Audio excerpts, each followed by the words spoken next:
Olá, sejam todos muito bem-vindos a mais um episódio da nossa Jornada da Gratidão, cujo tema é A Ceia Tem Tanto para Lhe Falar. Essa é parte da nossa celebração pelo centenário do CEA. Então, nós estamos fazendo uma série de entrevistas com pessoas que têm suas histórias muito valorizadas aqui no CEA, né? O CEA é importante para elas e elas são importantes também para a nossa casa. Hoje, nós temos um encontro bem diferente. Eu estou numa cadeira que eu nunca estive. Vocês devem estar estranhando, né? Pois é. Ao longo dessa série, vocês acompanharam tantas histórias, tantos corações que compartilharam suas experiências, suas memórias, seus aprendizados. E tudo isso foi guiado por ela, que sempre esteve aqui, acolhendo cada história com sensibilidade, com respeito, com leveza e com doçura. Olhem só o desafio que eu tenho pela frente. Hoje, eu vou entrevistar a nossa entrevistadora. Hoje, a minha tarefa é receber como convidada a nossa anfitriã desse espaço, que dia após dia, e são vários dias, várias semanas, tem recebido tantas pessoas aqui. Hoje, eu converso feliz, emocionada, tenho a honra de entrevistar Juliana Nogueira. Bem-vinda, Juliana. Eu não sei como você está se sentindo nessa cadeira, se você está tão confortável quanto você fica nessa aqui. Não. Mas, enfim, hoje é dia de você contar a sua história de amor com CEA, deixar registrado o tanto que você tem para falar. Obrigada, Maísa. Eu fico feliz de estar aqui, nervosa, não sei nem onde eu ponho minha mão direito, não tenho nada para segurar. Papel, né? Hoje estão comigo. Mas estou feliz de estar aqui, muito honrada também, né? Fui parada no corredor várias vezes, que as pessoas diziam que eu tinha que ser entrevistada, então a vontade foi feita de quem me parou, tá? Tá vendo? Então, vamos lá, é isso aí. Vamos lá. Ela também tem uma linda história para contar, que tenho certeza, muitas histórias. Então, conta pra gente, né? Eu vou seguir o roteiro de Ju, tá bom? Porque eu sou estreante nesse processo, só vim hoje. Conta pra gente, vê se você lembra o ano que você chegou, como você estava naquele momento da sua vida e o que representou essa chegada para você aqui? Bom, eu cheguei aqui em 2006. Eu já fui chamada várias vezes antes, mas não vinha. Mas para mim trazer um contexto de como eu estava aqui em 2006, eu preciso voltar um pouquinho, né? Eu tive as meninas, né, quando eu estava na faculdade, então foi um desafio. Tive a Giovana, aí tranquei a faculdade, aí voltei para a faculdade, no último ano de faculdade, engravidei da Júlia. Consegui terminar a minha faculdade, mas não consegui engajar no trabalho, né? Estava com 2 crianças muito pequenas e a gente passando pelas nossas dificuldades, né? Eu e Luiz, a gente ainda era muito jovem, eu tive a Giovana com 21 anos. Em determinado momento, quando a Giovana estava com 1 aninho, a gente resolveu vir morar aqui em Irajá, porque a gente não morava aqui. De alguma forma, tantas coisas aconteceram na nossa vida que a gente veio parar na casa da minha sogra, com a esperança de construir uma casa em cima da dela, no terraço. E aí a gente morou num terraço por muitos anos, onde a gente só tinha um quarto, um banheiro, o resto era tudo no terraço. A gente está passando por muita dificuldade. E aí em 2005, eu acredito que tenha sido nessa data, eu acordei um dia, a Giovana estava com 5 anos, a Júlia com 2.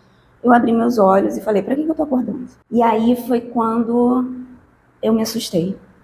Porque eu falei assim, eu tô com 2, porque eu olhei pro lado e vi minhas filhas, e o Luiz já tinha ido trabalhar. Eu falei, não faz sentido isso, eu tenho 2 crianças para cuidar. Eu não queria levantar da cama, eu não queria abrir meus olhos, né? Eu queria desistir da vida, né?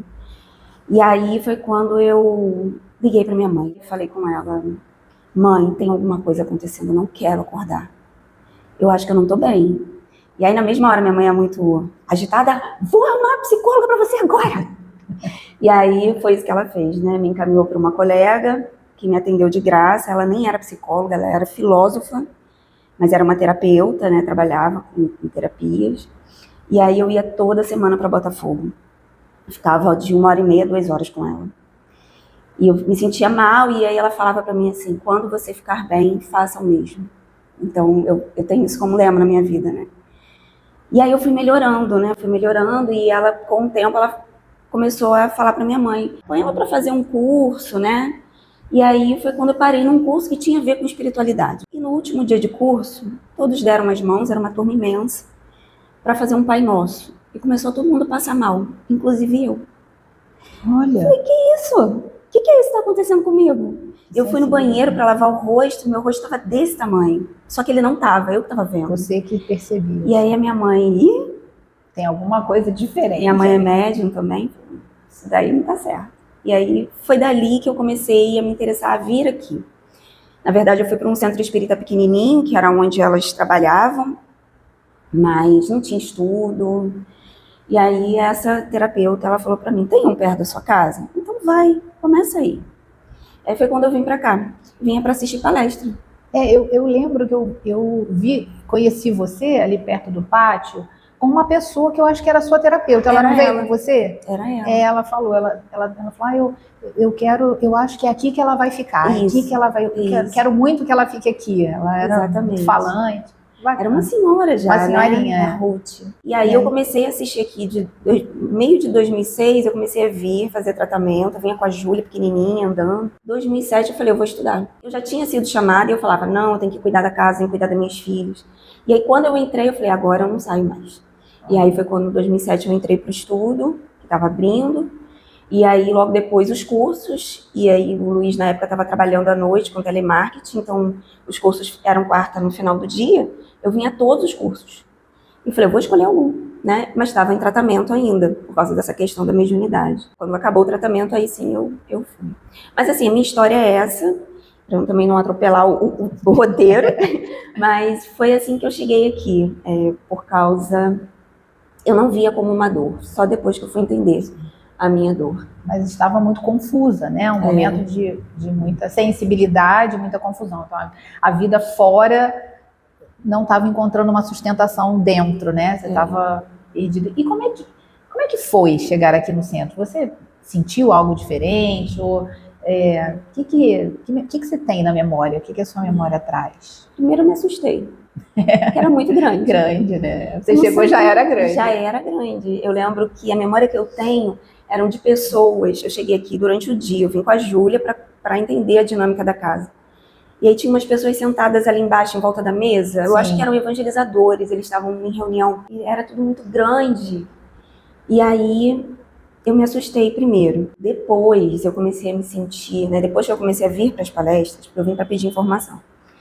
E aí eu lembro que eu perguntei assim, eu posso deixar algum cartão para eu sou psicóloga, eu preciso trabalhar? Aí eles falaram, então você tem que frequentar a casa, e aí depois você conversa com os responsáveis. E aí eu falei, tá bom, então eu vou frequentar. E aí eu passei a frequentar a casa e esqueci, né? Esqueceu do cartão. E aí eu vinha para as palestras e eu comecei a me sentir à vontade. Eu vinha andando, né? Eu acho que morar perto do centro, vir para a casa da minha sogra, foi essencial, porque a gente não tinha dinheiro para ficar gastando dinheiro com passagem. Deslocando, né? Não tinha, então era tudo a pé. Então a gente vinha a pé para cá. A Júlia pequenininha vinha a pé andando comigo, caminhando. Né?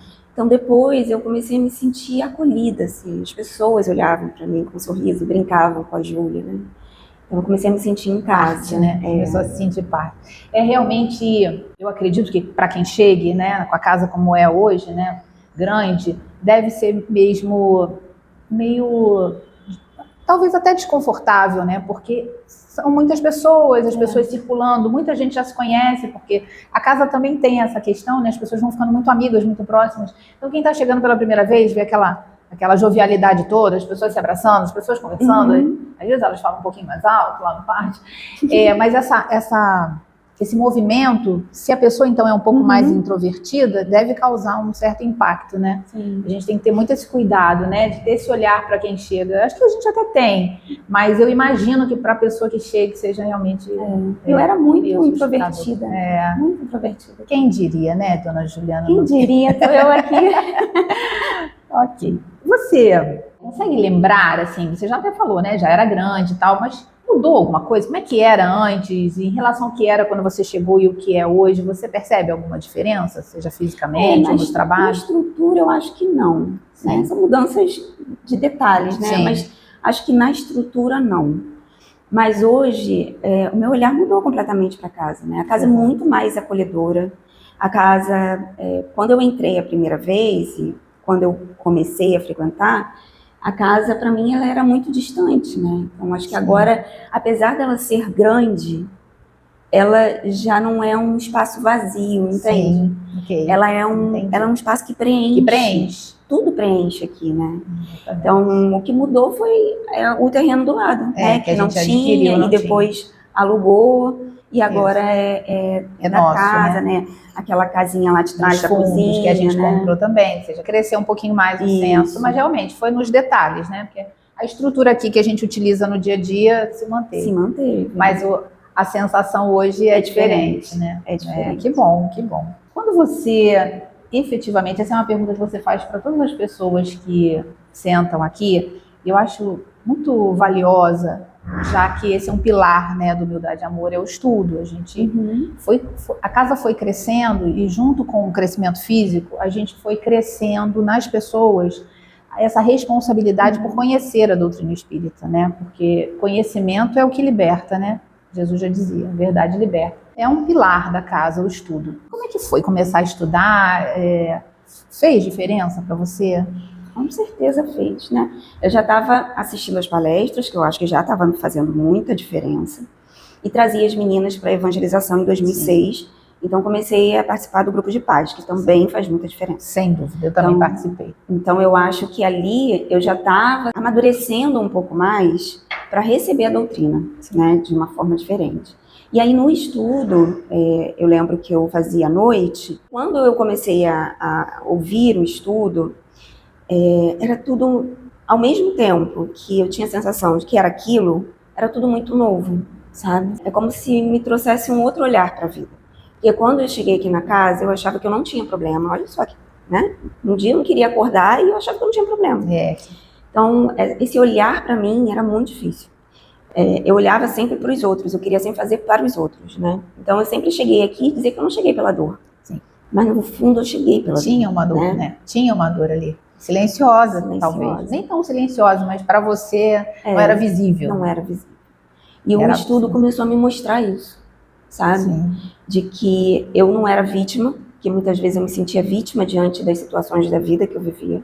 Me mostrou que eu não era vítima e que eu tinha as minhas dores, mas que eu também poderia arregaçar a manga e mudar, né? Eu também tinha eu poderia ter voz, coisa que eu não tinha naquela época, eu não me permitia, né? Ele começou a me transformar muito, sabe, diante de tudo na vida. Eu comecei a ser uma pessoa um pouco mais consciente, não naquele ano. Foi uma construção, processo, né? Um processo. Mas a cada ano que eu estudava, mais eu refletia, mais eu lutava para ser uma pessoa melhor, mais eu tentava ter reflexões. Por mais que eu não conseguisse falar, eu tentava ter as minhas próprias reflexões, sabe? Caminhada muito bonita, né? E aí, como é que você foi caminhando? Você trazia as meninas para evangelização, fez tratamento um tempo, começou a estudar. E o trabalho? Quando começou? Como começou? Quando eu comecei a fazer os cursos, eu decidi que eu queria fazer um trabalho social e queria ficar na evangelização, porque eu já trazia as meninas, então eu queria utilizar esse momento para trabalhar. O primeiro que eu entrei, quando terminou, né, foi assim, eu fiz o tratamento até meados de 2007, os sintomas da mediunidade continuavam, né, eu tinha enxaquecas horríveis, eu não entendia por quê, e aí foi quando eu fui encaminhada para a educação mediúnica. E aí quando eu fui encaminhada para a educação mediúnica, eu recebi alta no tratamento, e aí eu pude entrar para os trabalhos. E aí eu entrei para a evangelização. Eu lembro que entrei em setembro, outubro, já estava mais para o final, fiquei bem perdida, mas quis entrar. Assistiu. E entrei também para o DAPSE, né, que foi para o curso de gestantes. E também a gente fazia alguns atendimentos aqui para assistidas, né, atendimentos psicológicos. E foi ali que eu comecei. E foi uma mudança muito grande, porque eu também não podia trazer a Júlia. Podia trazer para a evangelização, mas para o DAPSE não tinha como. E aí foi quando eu comecei a perceber o quanto que a espiritualidade ela vai encaminhando a gente, sabe, Maísa? Eu não tinha para aonde deixar a Júlia. E aí me falaram de creches públicas. A Giovana já estava numa escola. Quando eu cheguei para inscrever a Júlia numa creche, eles falaram que tinha que ser pelo sistema, né? Que eu não lembro qual era o nome. E aí eu falei, poxa vida. E agora, né? Eu preciso trabalhar. Eu expliquei para a pessoa da creche, né, que era um trabalho social, eu não estava trabalhando naquele momento, precisava muito trabalhar, não tinha como ia deixar minha filha. Ela falou, a gente não pode fazer nada, mas se você quiser, a gente pode ficar com o seu telefone. E aí, no dia seguinte, ou 2 dias depois, ela me liga, vem que a gente deu um jeito.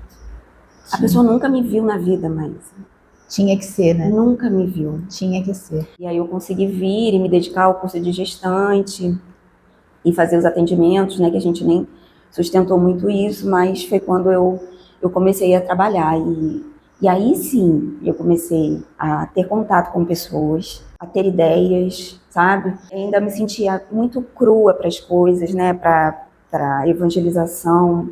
Não tinha ainda o conhecimento que era necessário, ainda me sentia muito insegura, mas foi ali que eu comecei. Mas foi. E aonde me chamavam eu ia, sabe? Mergulhou. Aonde me chamavam eu ia. Então depois eu fui pro apoio escolar, que foi ali. Que experiência, né? Ali mudou tudo, tudo. Aqui dentro e lá fora, né? Porque foi aqui que eu conheci as meninas do consultório, né? No A trabalho Alessandra voluntário, né? e a Alessandra, Iris. E a Alessandra, ela diz pra mim, né? Que ela olhou pra mim e viu, por que essa menina é tão triste? E eu tinha essa tristeza dentro de mim, né? Eu às vezes em palestra eu falo, eu tenho uma tristeza, hoje eu olho pra ela, sei que ela tá aqui, mas ela hoje não me impede de encaminhar. Eu não sei de onde ela vem. A gente é um espírito milenário, eu não sei se ela tá comigo aí por outras questões. E ela veio falar comigo. E aí começou a entender que eu era psicóloga e falou, a gente tem um consultório lá no Largo do Bicão. Olha. Quer vir conhecer, não? E aí eu falei, vou. Peguei a Júlia e fui andando até o Largo. Até o Largo do Bicão, conhecer o espaço. Até hoje elas lembram da Júlia de fralda, brincando no consultório. E ali foi quando eu comecei a trabalhar. E aí surgiu uma sociedade. E aí surgiu uma sociedade que está até hoje. Até hoje. Depois a Leise entrou, né? Mas a gente foi trabalhando. É um quarteto fantástico. Assim, Iris, Alessandra, você e Leise. Foi esse despertar, assim. Foi quando eu comecei a ter, de fato, um trabalho. Ter condição de ajudar dentro de casa. Ter recursos, né? Mais recursos financeiros, né? E autoestima também. Assim, nossa, eu estudei, eu posso trabalhar com isso, né? E se revelou uma excelente profissional. Então, nossa, quantas contribuições, né? Ter entrado nessa casa trouxe para a tua vida, né? Essa casa foi construindo os degraus para eu subir, porque não tinha, né? Que aí depois de alguns anos, depois de 7 anos a gente morando ali no terraço, não construindo casa nenhuma, a gente decidiu sair. E aí a gente já tinha condição, porque eu já estava trabalhando no consultório. Sim. E o Luiz também já tinha um emprego melhor. E aí foi quando a gente começou a alugar. A sua casa, né? A sua casa, o seu espaço, as suas coisas, né? Tudo aqui perto, né? Tudo perto. Então, hoje em dia eu falo pro Luiz, não inventa casa longe. Não me tira daqui. Próximo. Eu tenho que conseguir chegar a pé. Entendeu? Nem que demore 20 minutos andando, eu vou a pé. Mas eu vou. Exato. Já rememoramos aqui vários trabalhos. A evangelização, o trabalho no DAPS, que foi realmente... Você continua até hoje, né? Foi só mudando de tarefas dentro do Departamento de Assistência Social, né? De promoção social. E outros trabalhos você foi fazendo, né? Então você começou a trabalhar mediunicamente. Fiquei na educação mediúnica por 4 anos. Não queria sair, não. Criando condições internas para assumir a mediunidade. Não queria, tia Zezé, eu acho que esqueceu de mim de verdade. Aí um dia o Pedro, eu fui dar uma passividade lá. Na verdade, eu estava tendo uma visão de algo e estava com medo. E aí não falei pra ninguém, ele chega no meu ouvido e fala, vai, pode ir. Olha. Eita, quem é esse ser? De onde veio essa pessoa? Né? E aí, depois, quando terminou tudo, ele virou pra mim e falou assim, tá na hora de você ir pra sala. Eu, não, tava até dando aula na educação mediúnica, tava muito bom, Maísa. Não tava tendo mais problema. Tava ali protegidinha, tava agradável. Falou, não, vai lá, vai pro combate. Ele me botou na salinha mediúnica, foi quando eu fiquei lá por mais de 10 anos. Com a Lourdinha, com o Pedro, com o Antônio, vários colegas lá que eu fiz. E aí depois, educação mediúnica, apoio escolar, que eu fiquei também por muitos anos, né? Deve ter sido uns 10 anos. Eu acho que sim, porque a gente começou apoio escolar ainda aqui, né? No prédio aqui, para dar esse reforço para as crianças filhas desassistidas. Depois a gente alugou uma casa do outro lado da rua e a gente organizou, que era uma escola, na verdade, anteriormente, né? Então tinha todo um mobiliário, espaço. E a gente só parou na pandemia, né? Quando veio a pandemia que a gente interrompeu e não voltou mais. Eu acho que foi por volta de 2008, 2009. E olha quantos jovens passaram por vocês, né? Quantos jovens. Felizmente a maioria encaminhada, tomou o gosto por estudar, né? Por terminar lá seu ensino médio pelo menos. Foi muito já legal. foram sementinhas ali, isso aí Foi também muito legal, muito tá lá na importante. sua continha, É. saldo positivo, né? E hoje você continua envolvida com jovens, né? Hoje eu continuo. Fala aí desse seu Fiquei na trabalho. evangelização por muito tempo. E aí depois, quando a Maílce saiu, eu resolvi ir pro grupo de paz. Aí também fiquei no grupo de paz por muito tempo. Aí paramos na pandemia, né? Quando retornou a mocidade, eu entrei junto com o colegiado. E aí depois eu fiquei como responsável, né? Como coordenadora. Pela Mocidade Espírita, Da né? Da Mocidade tarde. Aí depois da pandemia, como o apoio escolar não voltou, aí você veio para E sábado eu vejo- faz horário integral no sábado. Agora é horário integral. Só para o almoço. Sábado é dedicado para cá, né? O trabalho tem me mostrado o quanto que essa casa, ela dá espaço para a gente aprender, né? O quanto que essa casa, ela dá oportunidades para a gente ser diferente. Sim. Para a gente ver pessoas ao nosso lado fazendo diferente, para a gente aprender com as pessoas, Exato. né? A gente aprende muito, né? Com as pessoas. Porque os trabalhos, eles são construídos por cada um de nós, né? Exatamente. Às vezes você vê, a ideia daqui, da entrevista foi sua. É uma inspiração. Você teve uma inspiração, você trouxe e foi sendo construído aos poucos, né? A Júlia, eu, às vezes a gente trocando ideias e com certeza a intuição da espiritualidade. Sem dúvida. E aí aquilo foi sendo construído e hoje está nessa Olha estrutura. que trabalho né? bonito, né? Que a gente... Mais uma oportunidade, né? Mais Não tem limite para fazer o bem. Essa é mais uma oportunidade que a casa nos deu de espalhar o bem, né? Numa rede social. As pessoas ouvem tantas histórias aqui de superação, de vitórias, de força. E aí as pessoas dizem, poxa, então talvez eu também possa. Certamente vou poder, né? Certamente. Eu queria que você me falasse de alguma história que tenha sido muito significativa para você, um fato, uma situação, mas enfim, algo que tenha tocado a sua vida. Tem várias, né? Tem várias pessoas que passaram por mim, deixaram a marca delas, né? Você, Juarez, Zé Paulo, nossa, Zé Paulo, fantástico. Foi um grande amigo que eu dividia muitas dores com ele. Pedro Pedro também sim. me deu um empurrão. Foi um grande companheiro, né? Me deu um empurrão, assim, falou, bora, tá na hora, né? Tantos outros, né? A gente vê, às vezes, pessoas nos corredores, quando a gente para e conversa, e aquela conversa deu um acalento no coração, né? Mas eu fiquei pensando, né, em casa, o que eu vou dividir? E, assim, não tem como trazer outra coisa que não seja o que aconteceu no passado. Mas, assim, eu não sei se eu vou conseguir falar. Mas eu acho que é importante deixar esse registro, né? Que dia é hoje? Nós estamos fazendo a gravação no dia que a Júlia... Justamente no dia que faz um ano que a Júlia internou. Olha, coincidência, eu não tinha pensado nisso. Então, assim, ano passado, dia 9, eu estava entrando com a Júlia para fazer um exame no hospital, para fazer uma coluna, porque ela estava muito doente, né? E a gente não estava entendendo de fato o que estava acontecendo com ela há muito tempo. Quando chegamos lá, começou a ter algumas complicações, a coluna não foi feita, ela teve que ficar internada. Me entrei sem entender o que ia acontecer, não estava entendendo a gravidade do caso. Eu acho até que parecia que eu estava com um véu, assim, ainda achando que era algo muito relacionado ao emocional. E elas estavam vendo, né, minhas duas filhas, mãe, tem alguma coisa séria acontecendo. E eu demorei a aceitar isso, né? Eu não estava acreditando que isso ia acontecer com a minha filha. E aí chegou o dia da coluna, ela estava estabilizada, e aí nesse dia da coluna foi quando começou o sangramento e aí não parou mais. E aí foi assim, assustador. Ao mesmo tempo, eu conversava com Deus e eu achava que aquilo ia acabar. Só que aí teve um dia, eu já trabalhava aqui na sala de cura de terça, né? Cheguei a vir quando ela estava internada, cheguei a deixar ela lá e vir.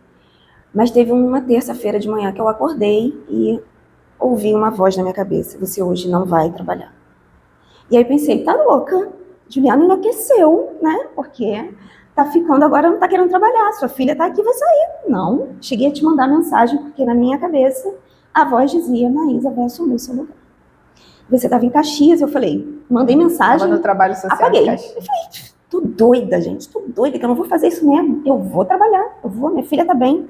Depois do café da manhã, entra o médico e fala, ela vai precisar de bolsas de sangue, acho que já tinha até precisado. Ela vai precisar de mais bolsas de sangue e ela vai pro CTI. Aí foi quando eu entendi que aquela voz na minha cabeça não era invenção. Eles deixaram eu ir com ela, e aí foi quando eu te mandei a mensagem de novo. Enfim, não vim. E fui pro CTI com ela, e foi o pior dia da minha vida. Dentre tantos outros, acho que esse eu me senti mais só. E eu acho que eu não tava só, né?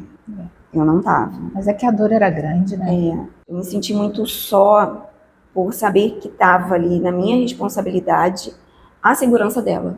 Ela precisava ver segurança em mim e eu não estava encontrando essa segurança. Enfim, sobrevivemos a uma noite, né? Tenho certeza que a gente não estava só, tenho certeza que a espiritualidade estava lá, poderia ter sido muito pior. E quando a gente acordou no dia seguinte, aí a gente foi entendendo a gravidade, né?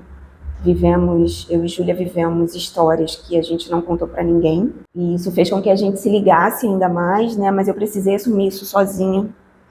Acho que por cuidado até com a família, né? Sim. Aqui, as pessoas aqui no CIAE sabiam mais do que a minha própria família. E eu tentava poupar muito Luiz, porque longe de mim, longe dela. Poupar a Giovana, que já estava segurando ali uma situação que para ela já estava muito difícil, né? Que era emocionalmente sustentar aquela casa junto com o pai. Né? Enfim, a gente foi passando, Júlia precisou fazer uma cirurgia. Na verdade, antes da cirurgia, a gente estava muito perdida. Eu lembro que a gente começou a ter ajuda da médica, né, a Adriana, só que ela não tem a especialização em doenças inflamatórias, né, intestinais. Foi quando a Júlia estava piorando cada vez mais e ela chamou um outro médico. E eu lembro que antes dela chamar esse médico, a Júlia olhou para mim numa noite e falou assim: mãe, tá muito difícil. E eu olhei para ela e falei: tá muito difícil mesmo, né? E eu acho que foi o dia que me deixou mais leve, mas o dia mais difícil da minha vida, que foi quando a gente sentou e a gente fez uma oração. E eu, de fato, falei para ela: filha, a gente não tem controle em nada. Em nada a gente tem controle. Então a gente vai entregar para Deus, porque Ele tem. E eu fiz uma oração entregando minha filha ao Pai. Eu falei: pai, tá difícil pra gente, mas a gente tá entregando nas suas mãos e vai ser feito o que o Senhor achar que tem que fazer. Porque a gente já tá ficando sem força de lutar contra. Então a gente vai lutar, mas eu tô entregando a Júlia nas suas mãos. Eu faço o melhor para ela, não para mim, para ela. Nossa, quando a gente terminou, a gente chorou muito, mas a gente ficou leve. E aí, no dia seguinte, a Adriana conseguiu um médico que está com a gente até hoje, o Dr. Antônio. É um dos melhores médicos do Rio de Janeiro, nessa área. Teve a primeira cirurgia e eu falei: filha, se for para necessário acontecer alguma coisa com esse intestino, mas você viver, tá tudo bem? Tá tudo bem, mãe. Então, a primeira cirurgia foi feita. A gente, apesar, né, dela estar usando a bolsa de ileostomia, a gente ficou feliz porque ela não tinha mais dor, mas 3 dias depois ela começou a piorar de novo. E aí a piora foi absurda, até que teve uma noite que ela quase desencarnou. E eu já não tinha mais força. Foi quando a gente transferiu ela de hospital, né, e foi no dia 23, quando me mandaram para casa. E eu falava: eu não vou para casa, não vou deixar minha filha aqui. Né? Foi uma transferência arriscada, perigosa. E o médico olhou para mim e falou assim: você não tem condição de estar aqui. Eu estava quase caindo em pé, assim, de sono, né? De exaustão. Exaustão. E aí eu fui para casa, dormi, acordei com ela, bebendo água, feliz. Mas ela teve que entrar numa cirurgia de emergência no dia 24. A gente diz que quando ela nasceu de novo. E aí, dia 24, o médico, ela estava muito nervosa, mas a equipe médica ali foi excepcional. E aí, quando o médico virou e sentou para conversar com a gente, falou: tem risco de vida. A gente não sabe onde está a lesão. E a gente não pode tirar um intestino todo. Então, vai ser a sabedoria do médico na hora, né? E aí foi quando já tinha todo um movimento de orações, né? Essa casa, Que ela... Natal foi aquele?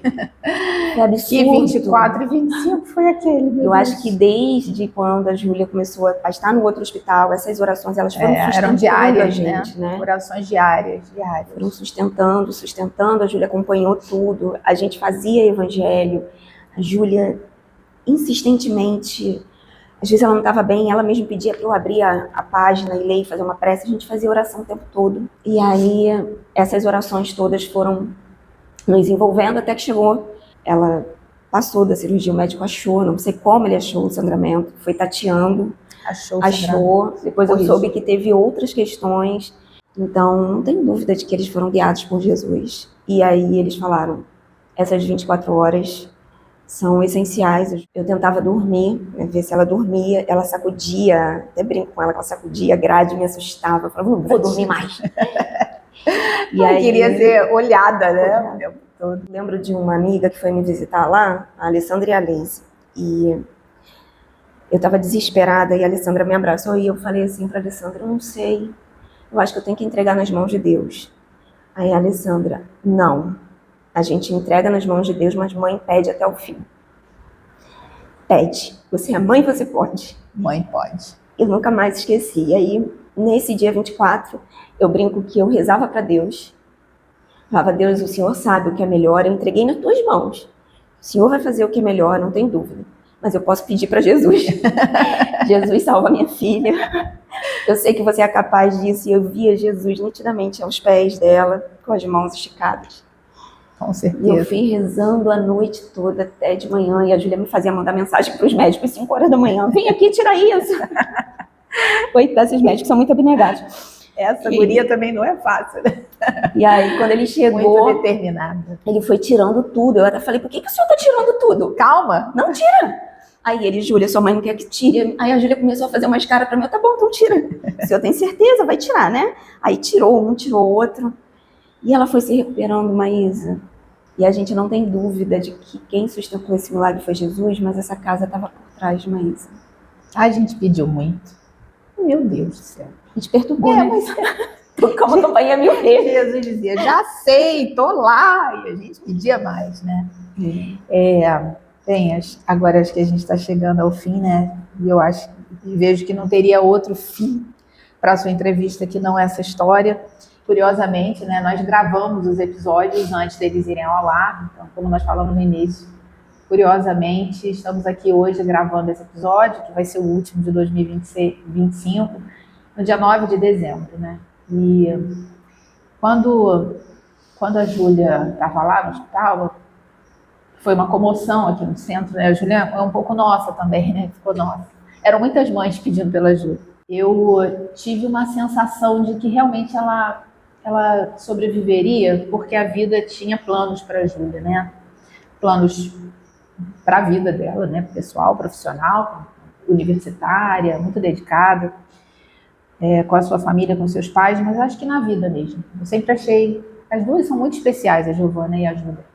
Mas a Júlia, você mesmo disse, ela tem um vínculo com Humildade e Amor grande, né? Muito grande, muito antigo já.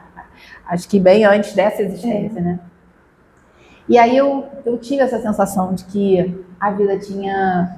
que ela permaneceria aqui, seria um momento lá de prova, né? De expiação e da chance de uma redenção para ela construir uma história. E aí, num determinado momento, já no início desse ano, que ela teve alta em janeiro, né? Veio essa inspiração da gente criar a Jornada da Gratidão e deixar mãe e filhas trabalhando juntas, porque tá claro para mim que a ligação de vocês também é bem antiga, né?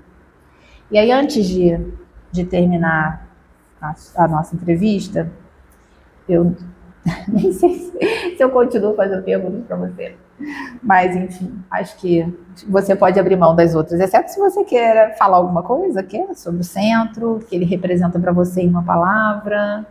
Eu acho que ele representa para mim uma palavra é família. Tá tudo aqui, né? Não tem como ser outra coisa, porque é aqui que eu encontro força, é aqui que eu encontro alegria, é aqui que eu encontro sorrisos, é aqui que eu choro junto. As pessoas daqui sabem mais da minha vida do que as pessoas lá fora. E acho que na família é o sustento, é a base, é a força, é a coragem, é o aprendizado. Então eu vejo isso aqui como uma grande família. Então deixa eu terminar e falando do que eu percebo, né, de você. Assim. Tem um textinho aqui de agradecimento por você ter aceito, né? Não só conduzir a jornada, mas estar aqui hoje, né? Essa é uma grande exposição quando a gente fala da gente, né? Da Sim. nossa vida, da nossa história, das nossas vulnerabilidades, das nossas vitórias também, mas são sempre histórias muito úteis, né? Então eu quero agradecer a você, a sua sinceridade, a sua entrega e dizer que eu admiro muito você. Eu já falei isso para você mais de uma vez. Quando você diz que chegou aqui, né, muito tímida, muito fechada, sem saber exatamente até que tinha uma dor, e eu hoje estou diante de uma mulher que mostrou para mim, nesses últimos tempos, uma força, uma coragem, uma grandeza, né? Porque a gente está sentado aqui, mas as pessoas que nos conhecem sabem que a gente não é tão grande assim.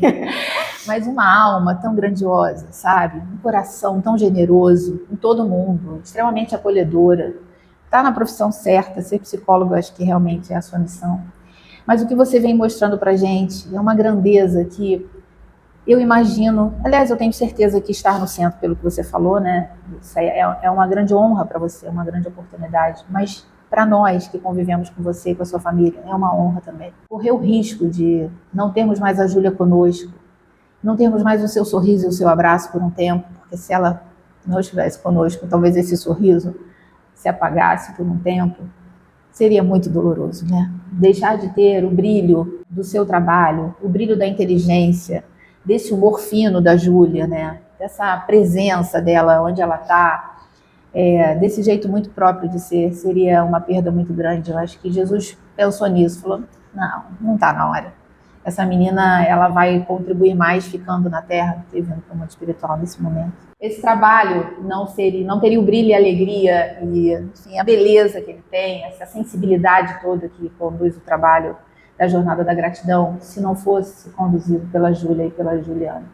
É a nossa dupla, né? Nossa dupla que para mim é um exemplo de força, de coragem, de inteligência, de sensibilidade, de doçura, enfim, de acolhimento. Eu queria novamente agradecer a você, não só por esse momento, mas por tudo, por você fazer parte da nossa vida, da nossa família. É uma alegria, você sabe disso. Eu confio demais em você. Às vezes até muito, boto um monte de coisa nessas coisas.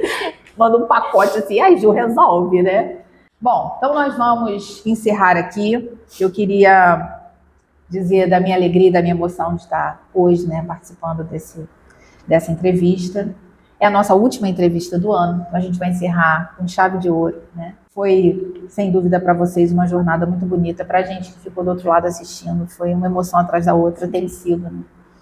Mas eu queria realmente que vocês aí, do outro lado da tela, nesse momento, aplaudissem com as mãos ou com o coração a nossa querida Júlia, que veio aqui dar um tchau pra gente, para encerrar 2026. Que Jesus abençoe você, que você não desista desse trabalho, por favor, que a gente vai mudar o formato, mas a gente ainda conta com você, tá bem? Quer falar alguma coisa? Não, né? Não queria nem estar aqui. Muito obrigada, tá? Obrigada a vocês duas, vocês são uma dupla fantástica. Vocês têm feito a gente rir e chorar do outro lado da tela. Muito obrigada. Então, vou terminar aqui com um roteirinho aqui. Obrigada, Júlia. Agora a gente encerra, gratos por mais esse ano de trabalho no CEA. Essa é a nossa último episódio da Jornada da Gratidão em 2026, 2025, mas ele promete em 2026. Nós teremos muitas novidades ainda, seguiremos com a Jornada da Gratidão e outros eventos aqui pelo YouTube. E nós queremos te agradecer, né, por você que nos acompanhou a cada episódio, a cada história, se emocionou também. Cada história que foi registrada aqui, ela traz sempre um convite para a gente refletir sobre a nossa vida, né, sobre o que a gente tem feito, que escolhas a gente está fazendo, mostrando que há sempre recomeços, há sempre condição da gente fazer outra vez, fazer diferente, tentar e ser feliz, porque a gente reencarna. Não é para sofrer, né? A gente reencarna para aprender e para encontrar meios de ser feliz. E a nossa casa nos oferece isso o tempo todo. Então, eu agradeço a você que esteve conosco ao longo de todos esses episódios, que são muitos já, né? E se você não assistiu aos episódios anteriores, assista, porque eles têm uma sequência bem interessante, viu? Faz muito sentido as histórias que a gente ouve ali. E aí, se você está começando por esse, volta lá atrás. Você vai gostar bastante do que vai ver.